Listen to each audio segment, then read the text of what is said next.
IT-ді іске қосу және техника технологиялық стартапты қалай іске қосу керек. Қатысатын топ қалалық аспаптары қор дирижері, домбырамен сабақтың түрі аралас.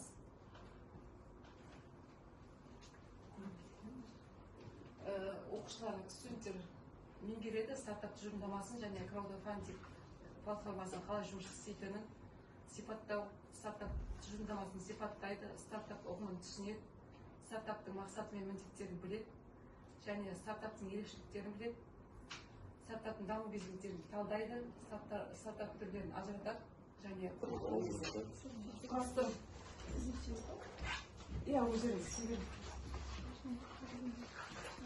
кластер ғалымдарға байланысты.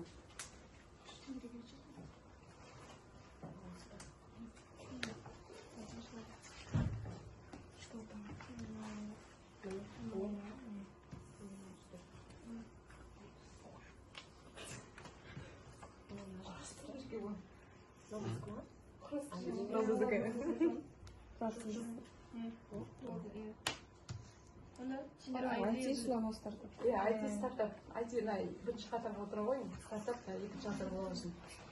Екі топ. Сөйлем бар?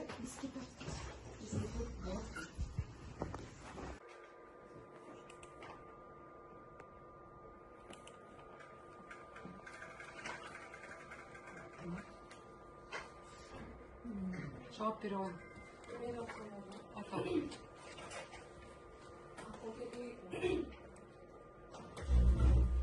Сұрағымды оқы бірінші. Ақылды үй құрылғылары мен мобильді құрылғыны қалай байланыстыруға болады?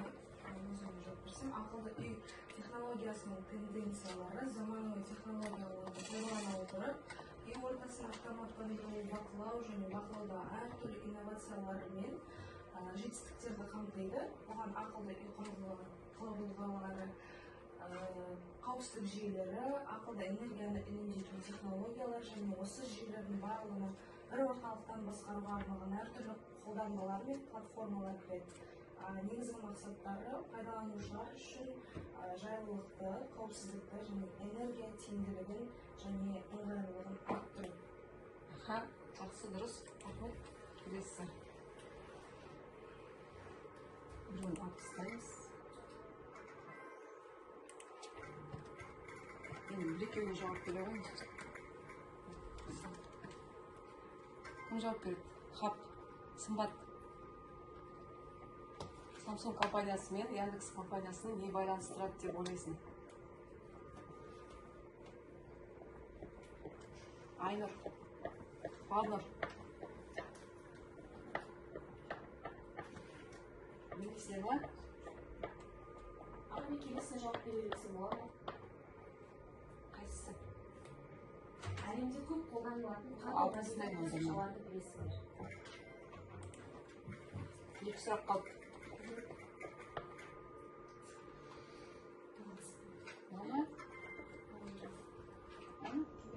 Келесісі? Айтамын.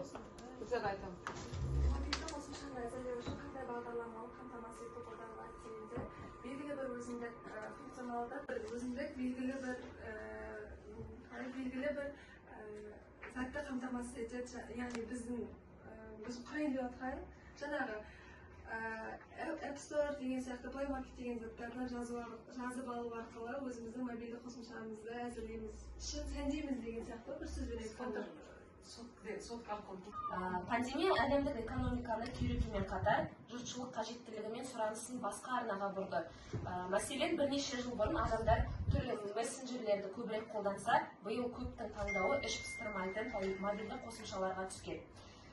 Sensor Tower платформасы жүргізген сараптамада осыған дәлел болып отыр. Платформа 2020 жылдың қаңтарынан бастап қазіргі күнге дейінгі аралықта әлемде жалпы халықтардың арасында қандай қосымшаны көп пайдаланғаны жөнінде зерттеу жасады. Нәтижесінде TikTok приложениясы сұранысқа ие қосымша деп танылған. Сараптама нәтижесінде 104 миллион адамның смартфонында осы қосымша сақталған және белсенді пайдаланатын көрсетеді.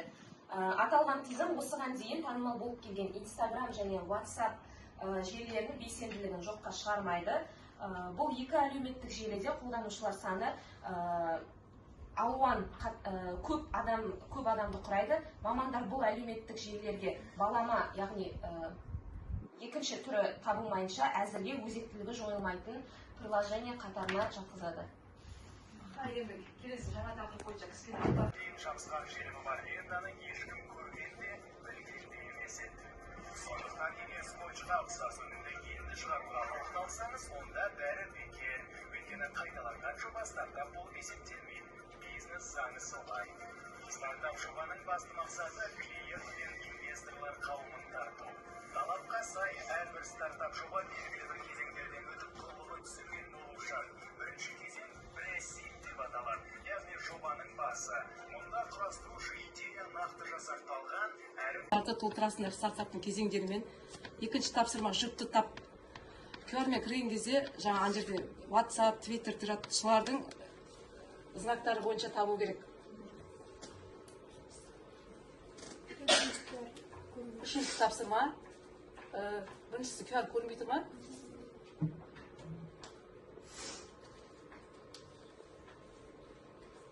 Ана немен де қарай берің, YouTube ссылкамен кірсеңдер де ашылады.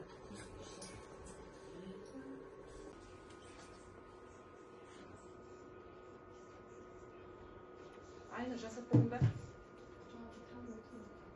Да, екіншісін кірсеш QR-мен шығарды ғой сразу андай таблица.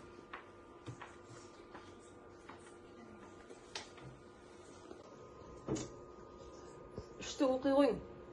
Үшті болсаңдар. Үшінші тапсырған. Ана неге шығып, или орындарында тұрып оқың.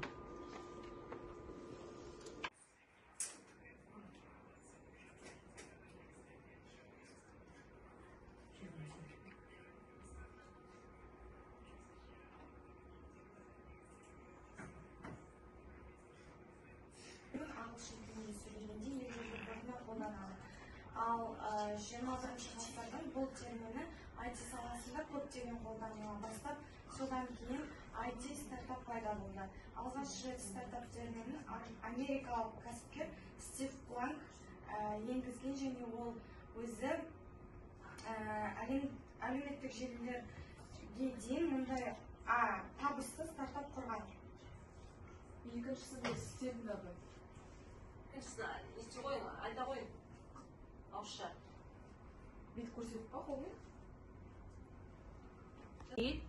Сосын прототип, сосын альфа нұсқа, сосын жабық бета нұсқа, сосын ашық бета нұсқа.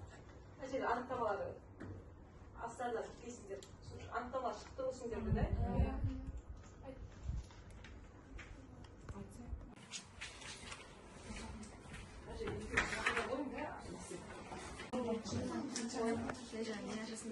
Buraya market verir misin?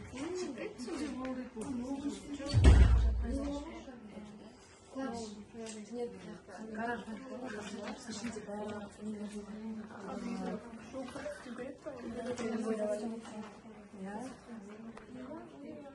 Birinci Schmidt.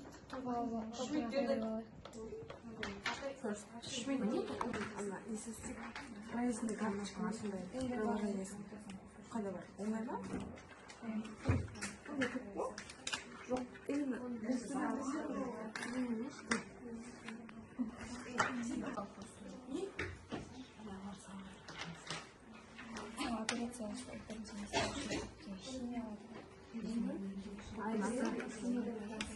Это наша группа. Мына кезеңдер жазшы. Әкемен жазайын. Сол кезеңдермен бөліп жасайсың.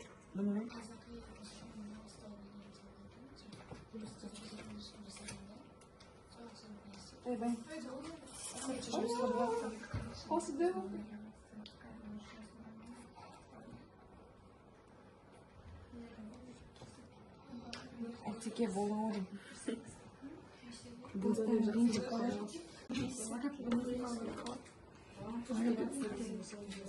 Логотипін салың.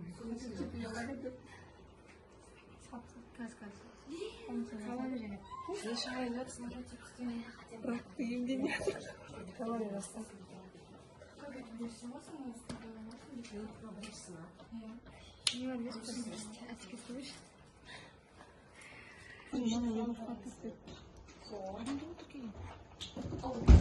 Онлайн интервьюге болады ма қазір? Видеоны болмасынан заявка жібересің. Біздің топтың келісімімен біздің қорап үйренген стартапымыз бұл денсаулыққа байланысты, яғни медицинаға байланысты стартап қойылды. Жалпыға құрылғы дегенде ұялы телефонға жазылатын мобильді қосымша. Яғни бұл жерде қазір көп адамдар онкологиямен ауырады. Онкологияның өзі бұл медицина ғылымының ісіне аурулардың пайда болу себептерін, даму жолдарын немесе клиникалық белгілерін анықтап, емдеу және оларды сақтаудың жолдарын зерттейтін сала. Және қазіргі таңда бұл онкологиямен ауырып жүрген адамдарды саны аз емес. Оларды емдеу жолы кейде табылғанымен кейде сол нәрсеге төтеп беріп, өзінің емін алдын алады.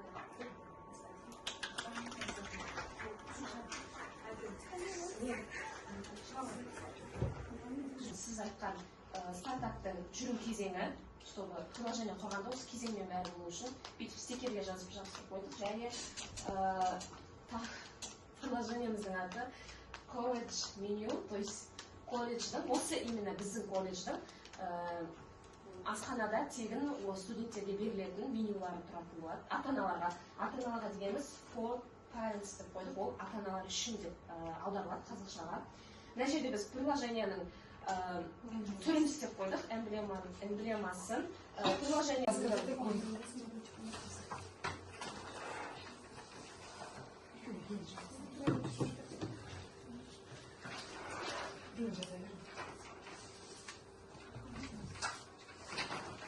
сөздер бәрі жазып тұр, тақтада да тұр.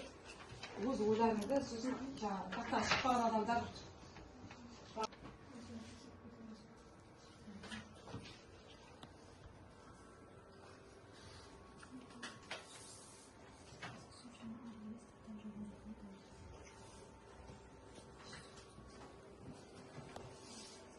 ішінде ойланатын сұрақтар бар.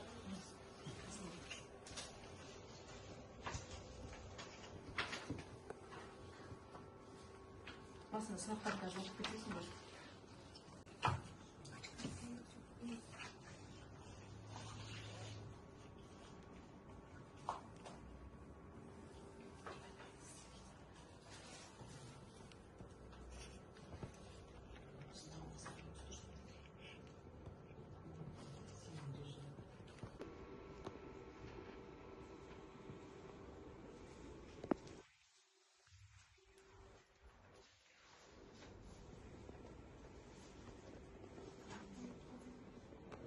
деген не? Стартап бұл бизнесті дамытудың жаңа әдісі жолы.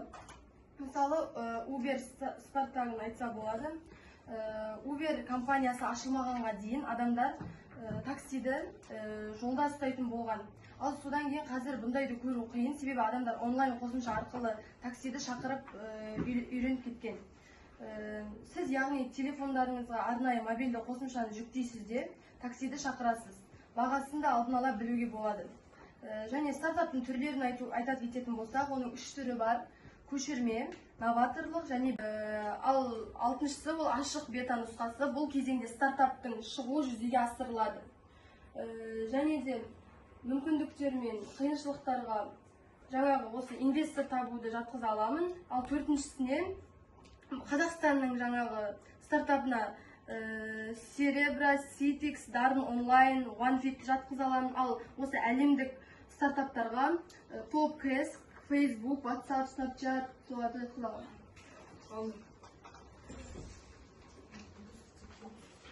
Бірінші сұраққа жауабым, стартап дегеніміз бұл іске қосу деген мағынаны білдіреді. Стартап тұжырымы ол 3-ке бөлінеді: көшірме, новаторлық және белгісіздік жасылдық. Екінші сұрақ бойынша, Жасұлан бұл жерде тек өзінің қосымшасын құрастыра ғана қоймай, басты 6 қадамды білу қажет деп ойлаймын. Үшінші сұрақ, Жасұланды стартап жобасын жүзеге асыру барысында қандай мүмкіндіктер мен қиындықтар күтіп тұр. Өзі ойламаған идеялар келіп оған жұмысында мүмкіндіктер ашылуы мүмкін. Әр жұмыстың өзінің қиыншылықтары болады. Сол себепті олардан өту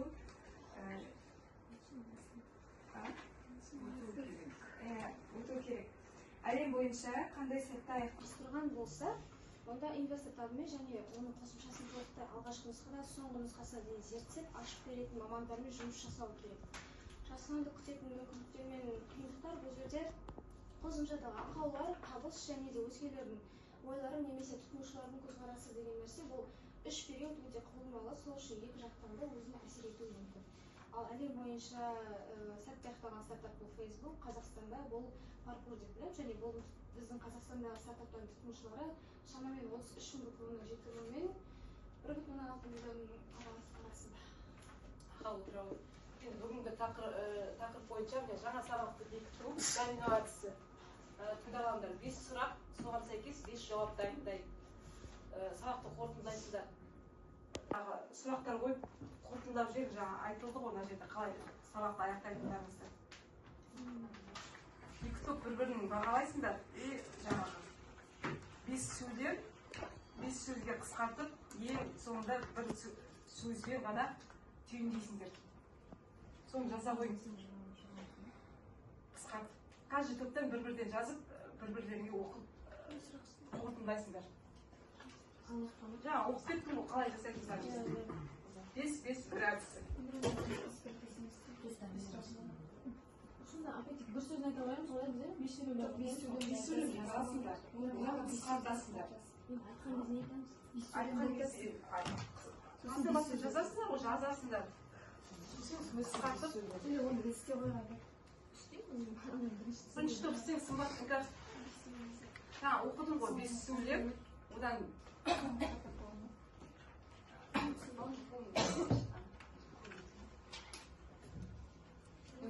Бізге сынақтайындар естесін, бізге сындырген. Сөйлем. Тоже солай ау деп бір бетке общий жазып қысқартып, екі топ бір-біріне оқып, түйінде қойын.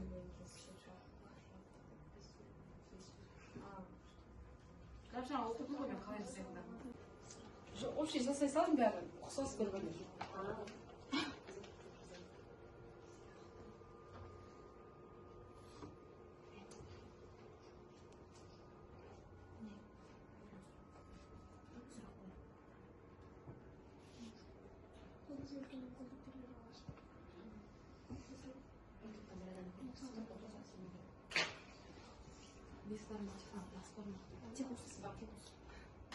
Көп мүмкіндіктерге жол ашады. Яғни сосын 5 сөзге инвестор, сосын Facebook, 6 сартап, мобильді қосымша, бағдарлама дедім. Сосын ең соңға бір сөзге стартапты қорқылы. Ашықта, сымат, үңкар.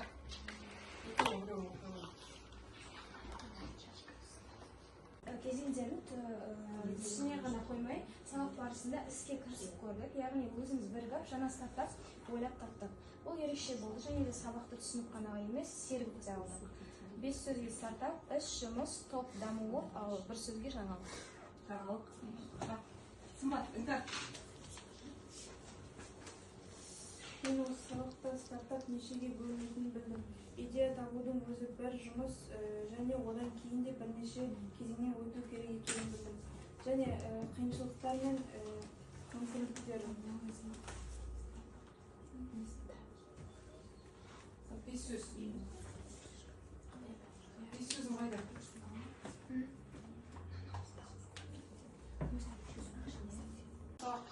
Осымен аяқталды. Көп рахмет. Өздеріңізге, мұғалімдер, студенттер. Сау болыңыздар.